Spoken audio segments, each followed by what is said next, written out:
সকাল সকাল আমি পুজো করতে যাচ্ছি। আজকে পরীক্ষা আছে। শাশুড়িমা সব গুছিয়ে দিয়েছি, সাদা ফুল, লাল ফুল, বেলপাতা রোজই করে দেয়। আমার ফুল গোছাতে হয় না, পারতেও হয় না, বাবা পেরে দেয়, মা গুছিয়ে দেয়। আর কিছু কেনা ফুলও রয়েছে, গেঁদা ফুলও রয়েছে। গুড আফটারনুন ফ্রেন্ডস, শুভ দুপুর জানাই আমার সকল প্রিয় বন্ধুদেরকে। আবার চলে এসেছি আজকে মেনু নিয়ে। সকালবেলায় রেডি করে নিয়েছিলাম আলু দিয়ে, কড়াইশুঁটি দিয়ে একটা মাখা মাখা করে তরকারি। শাশুড়িমা এদিকে ভেজে ফেলছে সজনে ফুলের বড়া। এখন সজনে ফুলটা কিন্তু খাওয়া খুব প্রয়োজন। আর এদিকে আমি করছি সজনে ডাঁটা, আলু, গাজর টাজর দিয়ে পোস্ত করছি। এটা পোস্ত আমার বাড়িতে সবাই, বড় ছোট সবাই খুব চেটে পুটে খায়। আর গরমের সময় আমাদের বাড়িতে কিন্তু প্রত্যেক দিনই প্রায় পোস্তর একটা আইটেম থাকবে। আর এটা হলো সজনে ফুলে চচ্চড়ির মতো করে দিয়েছে। এইটা কিন্তু আমি নিজে বানাইনি, এটা একজন আমাদের খুব প্রিয় দাদা, সে নিজে রান্না করতে ভালোবাসে। সে বলেছিল কি আজকে খাওয়াবে, তো আজকে টিফিন বক্স করে এই সজনে ফুলে চচ্চড়ি বানিয়ে দিয়েছে। খুব দুর্দান্ত হয়েছে খেতে। আমি একটুখানি দিতেই গন্ধতেই আর থাকতে পারলাম না, দুপুরে খাওয়ার আগেই চেটে দেখলাম, বেশ সুন্দর হয়েছে। এর মধ্যে গাজর, বেগুন, কড়াইশুঁটি, বড়ি দিয়েছে, সুন্দর রান্না করেছিল। এটা দিয়ে দুপুরবেলা খেতে বেশ হবে। আর এদিকে আমি করে ফেলছিলাম, কালকেই দেখিয়েছিলাম কি অনেকগুলো কুমড়ো ফুল এনেছিল, সেই কুমড়ো ফুলের বড়াটাও করছি। এক থাল প্রায় ভাজা হয়ে গেছে। আর সবাইকে ডাল দিয়ে খেতে দেবো বলে এই যে ব্যাটারটা গুলে নিয়েছি, বেসন, চাল গুঁড়ো, হলুদ, একটু নুন, চিনি, কালো জিরে দিয়ে একটু লঙ্কা বাটাও দিয়েছি। একটু ঝাল ঝাল হবে, বেশ হবে। তাই তো চলো আস্তে আস্তে আমি এগুলো ভাজতে থাকি।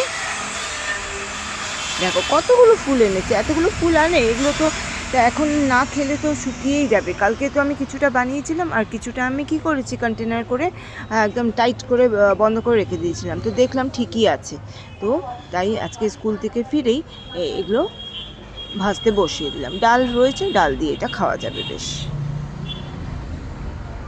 আর সকালেই বানিয়েছিলাম আমি, কাল সকালে বানিয়েছিলাম হলো পায়েস, খেজুর গুড়ের পায়েস। অনেক দিন ধরে খেজুর গুড় আমার স্টক করাই রয়েছে, তো দুধটাও জমে রয়েছে কয়েকদিন ধরে, ছেলে দুধও খাচ্ছে না, তো ভাবলাম পায়েস করে ফেলি। আর আমার খেজুর গুড়ের পায়েসটা খুব ভালো লাগে, তো আমি সেই সকাল সকাল খেজুর গুড়ের পায়েসটা সবজিগুলো কাটতে কাটতে বসিয়েও দিলাম। এই রয়েছে, এটা বিকালে বেশ মুড়ি দিয়ে খাবো বা রুটি দিয়েও খেতে পারি। একটু টেনে গেছে, তো একটু দুধ মনে হয় অ্যাড করে দেবো বিকালবেলাটা। এখন বানিয়ে ফেলেছি, এখন আর দুধ অ্যাড করিই না। বিকালবেলা খাওয়ার আগে একটু দুধ অ্যাড করে আবার এটার সাথে মিক্স করে নেব। যাই হোক, এই হলো আমার মেনু। তোমরা কি রান্না করছো প্লিজ কমেন্টসে জানিও। টাটা। ছোটোবেলার থেকে একসাথে থাকা, খুনসুটি করা, ঝগড়া করা, জামা কাপড় নিয়ে বায়না করা, ওর জুতো পরবো, তোর এই জামাটা পরবো, ভালোবাসা, ঝগড়াঝাটি, এই করতে করতে হঠাৎ করে বড় হয়ে গেলাম। দুজনের বিয়েও হয়ে গেল, যার যার বরের বাড়ি চলে গেলাম, যার যার বাড়ি গিয়ে সংসার করা শুরু করলাম। তারপরে মা হয়ে উঠলাম আবার। মেয়ের থেকে মা হয়ে ওঠার পেছনে রয়ে গেছে অনেক অভিজ্ঞতা। প্রতিদিন কিছু না কিছু শিখছি, আরও ম্যাচিওরড হচ্ছি। এত ব্যস্ততার মধ্যেও মাঝে মাঝে সেই স্বর্ণালী দিনগুলো মনে পড়ে যায়। জানি সেগুলো আর ফিরে পাওয়া যাবে না। সাথে যখন হই, হা হা করে হাসি ঠাট্টা, অনেক গল্প সংসারের, চোখে পাশে আছি। মায়ের গন্ধ যার গায়ে পাওয়া যায় সে হলো একমাত্র, সেটাই মনে হয় বোন বা দিদির সম্পর্ক। আমার বিয়ে হতে আমার হাজব্যান্ড যেমন ওর এক দাদা হয়ে উঠেছে, আমার বড় কিন্তু শালী নই, একটা বোন পেয়েছে। অনেক রকম বাধা বিপত্তি এসেছে নিজের স্কুল টাইমে, কলেজ টাইমে, দুজনের পাশে ছিলাম। সবসময় গাইডেন্স নিয়েছে বোন আমার থেকে, পড়াশোনাটাও করেছে আমার কাছেই। আর ইভেন কি যখন ও কলেজে পড়ে, ও ওই সাবজেক্টটাই বেছে নিল যেটা নাকি দিদি অনার্স নিয়েছিল। আমি নিয়েছিলাম যেহেতু পলিটিক্যাল সায়েন্স, তো সেও কিন্তু গ্র্যাজুয়েশন পলিটিক্যাল সায়েন্স অনার্স নিয়েই করলো, কেন কি দিদি হেল্প করতে পারবে। আর গায়ের গন্ধ যার গায়ে পাওয়া যায় সেটাই বোধহয় হয় বোন বা দিদির সম্পর্ক।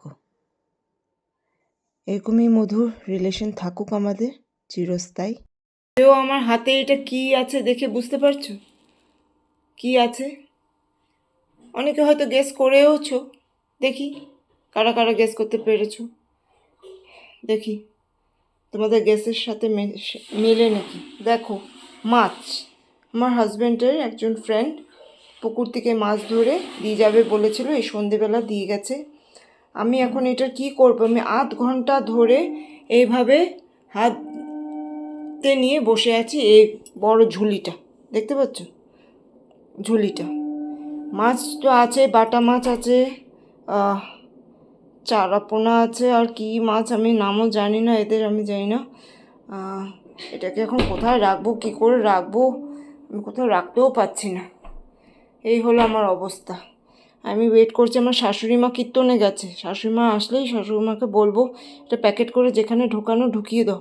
আমি হাতে ধরতে পারি না মাছ, আমার খুব ভয় করে, জ্যান্ত হোক বা মরা হোক আমার খুব ভয় করে। আর এগুলো তো দেখছি একটু হালকা হালকা নড়ছে, পারবই তো নাই। দেখা যাক, শাশুড়ি মার জন্য ওয়েট করছি। সকালবেলা বার করে দিয়েছি, মা এগুলোকে ধুচ্ছে কাটছে। আমি পারি না, মাছ ধরতেও পারি না, কাটতেও পারি না, তো মাই এটা করে দিতে হবে। কারা কারা পারো জানিও।